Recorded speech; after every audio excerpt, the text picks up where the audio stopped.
Today I'll be going over a tutorial on how to play Abyss. This is from Bombix Games, designed by Bruno Catala and Charles Chevalier. It is an absolutely beautiful game. The artwork is stunning.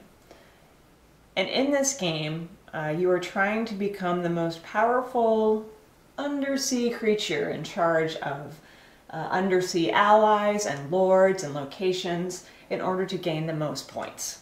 Let's take a look. First, let's go over some of the components of the game before I actually describe gameplay. You're going to be playing with a stack of cards, and these cards are going to become your allies during the game. You'll hold them in your hand, and you'll be able to use them as currency to buy lords. They will also possibly give you points at the end of the game.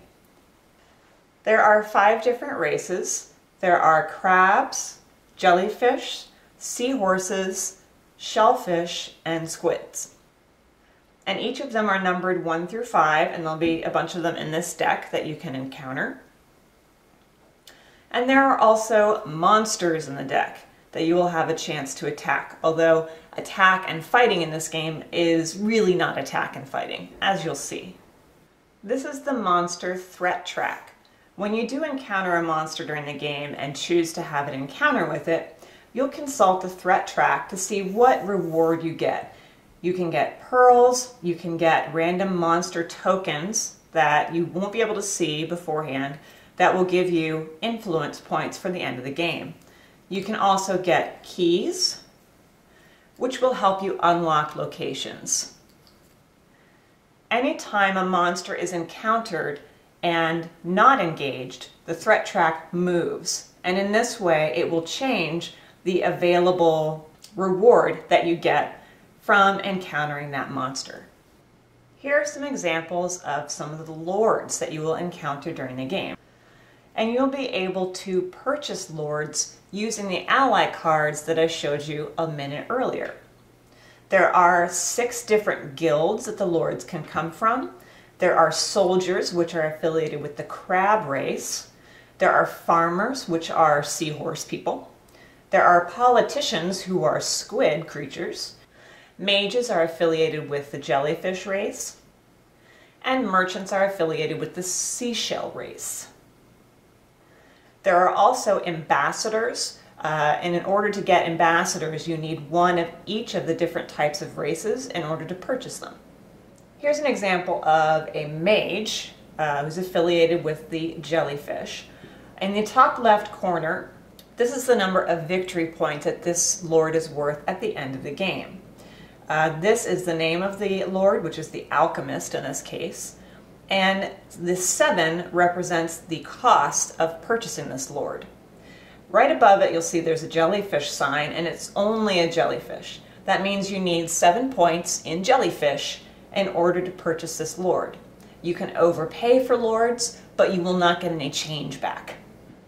This is a lord from the Politician Guild. He will give you 6 points at the end of the game, and he requires 12 points to purchase.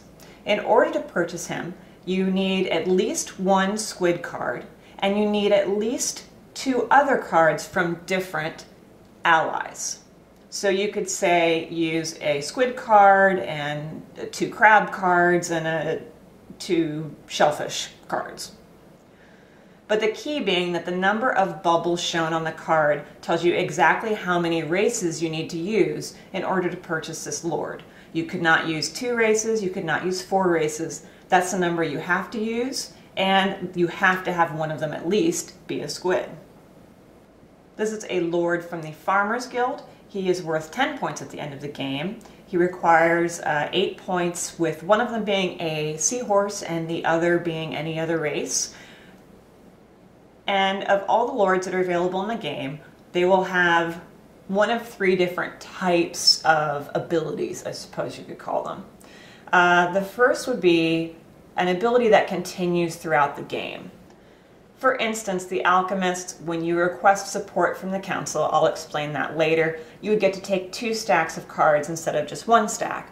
So that ability will continue throughout the game. But the alchemist also comes with a key printed on the card. That means that this alchemist, combined with 2 other keys, can be used to unlock a location. When a location is unlocked using a key provided by this lord, then the ongoing ability of this lord is no longer available for the rest of the game. This lord has an ability that you may use once, and that is indicated by this downward arrow. So as soon as you play it, you may use this ability. You cannot use it at any other time, and it does not continue throughout the game. His particular ability allows you to discard one of your other free lords and replace it with any other lord from the court. I know some of these terms don't make sense yet, but stick with me and we'll get there. And finally, this card, the Miller, you'll notice doesn't have an ability, so he's just worth 10 points at the end of the game. Each lord will be from one of 6 different guilds and will have one of 3 different types of powers. These are examples of 4 different locations that you can get during the game, and there's a pretty decent sized stack of locations. Most of them will give you points at the end of the game. For instance, this is the closed tower. You would get 3 points for each of your lords with 1 or more keys. And that means keys printed on the card. For instance, this lord has a key, so that would count for 3 points at the end of the game. In the Sargasso Fields, you get 3 points from each of your affiliated allies from the seahorse race. And affiliated allies are different from the allies that you hold in your hand. Again, I'll show you that when we get to gameplay. With the Abyss, you get 2 points for each guild you have at least 1 lord from. So with this one, you'd be trying to get lords from all 6 of the different guilds. With the Depths, you get to take your weakest lord, so the one with the lowest number of influence points, and multiply it times 2. So when you unlock a location, you have to have 3 keys to do so. And what you would do is you take any lords that are used to unlock that location and slide them under it. That way you know that this lord's ability is no longer available. When they are free and not attached to a location, you can use their abilities, and they can also be subject to attacks. They can also be subject to, say, like the trader's ability, which lets you put one back and take a new one. But once you slide them underneath here, they are locked. They're no longer free, and you can no longer use their ability. The other key mode of currency you're going to have in the game are pearls, which are really, I mean, the production is just phenomenal in this game, so really well done. Every player is going to get one of these plastic containers to store their pearls in, and I'll show you, they look like shells. And sometimes this happens. Here is how you'd set up a game of Abyss. First, you put out this beautiful board. You're going to shuffle your ally deck and place it here. You'll shuffle your lord deck and place it here. You'll shuffle your location tiles and flip one over. You'll set up your threat track in some place on your board and put the threat track marker on the first space. You'll have your stash of pearls off to the side, and each player starts with 1 pearl. You have a stack of keys, and you'll have a stack of monster tokens that have also been shuffled. Then you're going to turn over lord cards, and you'll start down here, turning over lord cards one by one. You'll notice that this space has 2 pearls on it. If these 3 lords have already been purchased, and then someone purchases this lord, they will then get 2 pearls, and the rest of the court will get filled back up. Otherwise, the court does not get refilled when someone purchases a lord. So it's full at the beginning, with all different possibilities. And then as lords are purchased, you will scoot the other ones forward. And now the game is set up and ready to play. You're supposed to randomly choose a starting player, but in keeping with the theme of the game, I might suggest the person who's gone swimming the most recently, or has most recently been to the beach, or has the largest collection of seashells, something like that. You can always make it interesting. But we'll pretend that this player is going first. The first action you can take during your turn is optional. If the court is not full, and you don't like the selection of lords that are out, you can pay 1 pearl to draw a lord from the top of the deck and place it out. And you could do that as many times as you want. If you have a lot of pearls and there are several empty spots and you want to see what other lords are available, you can do that. But again, that is optional. You do not have to do that. And obviously, if the court is full of lords, you cannot take that action. So then you have to take one of 3 mandatory actions. The first option is to go exploring, which you would use this deck for. The second possible action would be to ask for help from the council. And your third possible action would be to purchase a lord. So you cannot do each of these 3 things on one turn. You could only do one of those 3 things. At the very beginning of the game, no one is going to have the resources to purchase lords. There are also going to be empty stacks here, so there's no point in asking for help from the council. So you're naturally going to go exploring. And here's how that works. You'll turn over a card, and again we're going to say that this is our first player. First player turns over a card. If they want that card, they can take it for free and put it into their hand, and then their turn would end. Alternatively, if they don't want that card, they must then offer it to the other players one at a time, starting with the person on their left, so it would pass to this person. And if this person wanted that card, they would pay 1 pearl to the player that's currently exploring, and then they would take that card into their hand. Then this player would continue exploring.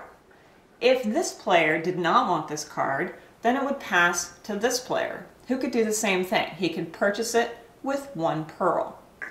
Each player can only purchase 1 card per turn. The first card costs 1 pearl, the second card costs 2 pearls. So, if this person did purchase that card and take it into their hand, then the first player would continue exploring. Let's say this one comes up and they didn't want it. This person would not be able to purchase it because they've already purchased a card this turn. So it would go to the next person. However, the second card to be purchased during a turn costs 2 pearls. And at the beginning of the game, you only have 1 pearl. So it would be something that would happen later in the game. So if nobody wants this card, then they would continue exploring. And let's say that nobody wants this card. So you continue exploring. And let's say he doesn't want that card. That's not what he's looking for. The cards that you're looking for may depend on which lords are out and are available that you're trying to purchase. This person has already purchased a card this turn. And this person, again, does not have the funds to purchase a second card. So the exploration continues.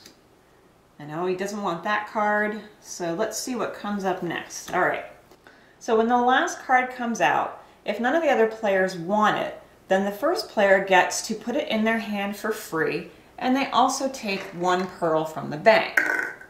So it's kind of a push your luck type thing. If you're really looking for something, you might be passing up something that could help you, and you might get stuck with something you didn't really want, but you get at least a pearl for the price of your troubles, and that would go into their hand. Now, the rest of the cards that are out would then get placed on their respective race pile. So this seashell would go here, the 2 crabs would go here, and the jellyfish would go here. Now notice that I'm placing them face down. That's because once they're placed there, you can no longer look at them, you can no longer look to see how many are there, but they'll be placed in stacks throughout the game. So this person is going to explore,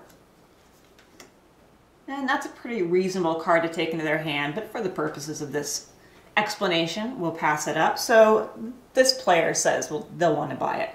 So they will pay 1 pearl to this player, and then they'll take this card into their hand. Then the exploration continues. This player passes. This player cannot buy another card this turn. And this player, let's say that they're looking for seashells. Maybe that's what they're going for. They really want to get some seashells. So they can pay 2 pearls to the first player and take that card and put it in their hand. Now the reason they paid 2 pearls is because the first card was already purchased for 1, so the second card would cost 2. So now we keep exploring, and nobody else can buy cards now, so they're only going to be available for the first player, since you can only get 1 card per turn. Oh, it's a monster. Alright, so here's what happens with a monster. If you choose to fight the monster, then you're going to refer to the threat track. And whatever space the threat track is on will tell you the rewards you get for fighting that monster. Now, this is not a normal fight. You automatically win if you engage this monster. So for instance, if I said, oh, I'm going to fight the monster. Oh, the monster's dead. This gets discarded, and then you would choose your reward. Here you choose either a pearl or a random monster token. So I could take a pearl from the bank, or I could take a random monster token. I can look at it, but you don't want anybody else to see it, so it would go face down. But it will have a number of influence points on it that will be worth, in this case, 2 points at the end of the game. And that goes in front of you. There may be possible options for other players to steal that from you during the game. Let's say the first player doesn't want to encounter the monster. What will happen then is the threat marker will move down 1. This will increase the reward that is gained by battling a monster the next time one comes up in the deck. So the more times you skip over these monsters, the higher and the higher the reward goes. So by passing them over, you're giving the chance for other people possibly to be able to get a higher reward. So again, it's a little bit of a push your luck element. So in this case, it would just go from the first spot to the second spot. So we keep exploring. He doesn't want that, but these guys cannot buy any cards because they already got them this turn. So we'll go here, and he's like, nah, not really. Let me get here, and he's like, ooh, I really want a 3 squid. So takes the 3 squid, puts it in his hand, and that's the end of his turn. So now these cards are going to go to the council. So we put 2 seahorses here, and the monster gets discarded. And that is how exploration works. That's one of the possible actions during your turn. The second possible action is requesting help from the council. And the way you do that is you pick one of these piles and take it into your hand. So it's a good idea to be paying attention to what goes into those piles. Not just the numbers that go in terms of what's on the card, but also the number of the stacks, of the number of actual cards that are in the stacks. Because it can be very difficult to determine if a stack has 2 in it or 5 in it. They're pretty thin cards. So if you weren't paying attention, you may not know how large the stack is. But if you know for certain that you're trying to get, say, a seahorse lord, then you may want to say, okay, instead of exploring, I'm going to ask for help from the council, and I'm going to take this seahorse pile. All of those cards, whatever is there, would go into your deck, and that would be the end of your turn. The other option during your turn is to purchase a lord. And again, it's either exploration, council, or purchase a lord. You can purchase any of these lords, assuming that you can pay the cost, which is what I went over a little bit earlier in the video. And then you would put that lord in front of you. For instance, on this player's turn, let's say he has these cards in his hand. He has a 4 jellyfish, and he has a 5 squid and a 3 squid. So instead of exploring or asking for help for the council, what he wants to do is purchase a lord, because there is a diplomat out that requires 8 cards that come only from the squid race. So what he would do is use these cards that value up to 8 to purchase this lord. The lord would then go in front of him. He would gain that lord's ability, and he also has the power now of a key. This lord is worth 5 points at the end of the game, has a key printed on its card, and will have an ability that will continue throughout the game until he's locked into a location. What happens next is you're going to choose the lowest value card that you have played. And if it's one of the cards where you have multiple races played, you might have multiples of the same card. You might have 3 1s or 2 2s. In that case, you can choose which one you're going to use. The lowest card is going to be placed in front of you, and that card is now affiliated with you. The other cards that you use to pay get discarded, and now you have an affiliated ally. This card cannot be played during the game, but it will count towards points at the end of the game. Those points can come either from directly counting your highest affiliated ally, or you can also get bonus points from a location. For instance, this location gives you 3 points for each of your affiliated allies from the squid race. So in addition to possible 3 points from this squid, you would also get another 3 points for him because of this location. And you also get +4 from this location as well. Then the lords would get shifted down, and they will not be refilled unless someone else pays a pearl to put a lord out, or like I say, we get to this square, and then the whole court will be refilled. Now let's say, for example, someone purchases a lord with a 2 squid, a 3 seashell, and a 2 crab. Now that would not work for any of these lords, but it could possibly come up in the game. So the lowest card is a 2, but there are 2 of them. There's a squid lowest and a crab lowest. So the person would get to choose. They would say, oh, I'll just do 2 crab. And what will happen during the game is when you can play higher value cards to buy lords than you already have as affiliated allies, you're going to be giving yourself points. So for example, if this player was purchasing a lord and they already had a 1 crab, they could say, oh, well, I'll get a 2 crab, and that's higher, so at the end of the game, I'll be able to use those points for my affiliated allies, and the other cards get discarded. Here's how locations work. If at any time you end up with 3 keys, and they can either be keys from lords having keys printed on their cards, or keys that you get from fighting monsters. Anytime you get 3 keys, you must immediately take control of a location.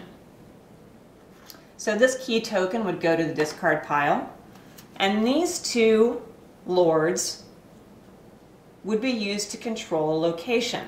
Now, you can either take the face-up location that's available, or you can choose 1 to 4 of these locations from the stack, turn them over, and pick 1. You cannot look at them and then choose more. You can't turn over 1 and then turn over another one. You have to say, okay, I'm going to turn over 3, or I'm going to turn over 2. So let's say he turns over 2 cards, 2 location cards. So they would go out, and they're now available for everyone to choose from. So if you choose 4, you're giving everyone else a lot of choices when they come to the locations. Because he's got his 3 keys, so he paid a token and he has 2 keys from these lords, he is going to choose Parliament. It takes 3 keys for any location, and then what you do is you place the location over the lords that are ruling it. So basically the ones that you use the keys from are the ones that rule that location and are therefore locked. They're no longer free, and you no longer can access their ability during the game. And then that location will give the player points at the end of the game. These location tiles are not replaced at any time, even if there are no location tiles out.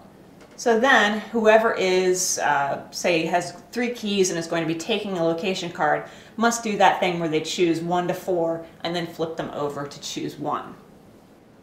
The end of the game is triggered when any one player purchases their 7th lord, or someone purchases a lord and there are not enough lords left in this pile to refill the court. That player gets to finish their turn, and then each other player gets to take one more turn. After that, you do endgame scoring. You will get points for the locations that you control, any lords that you have recruited based on the number at the top left-hand corner of their card, the strongest affiliated ally you have from each race, and those are going to be the cards that you have placed in front of you as a result of recruiting lords. In this case, he has a 3 squid, but during the course of the game, you're going to end up with multiples of the different races. You might even have 2 of the same race, and you're going to count all of those up, whatever is highest, and that will give you points.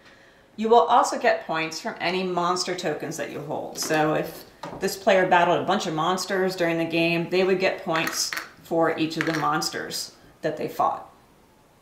And whoever has the most points wins the game. If there is a tie, the player with the most pearls will win the game.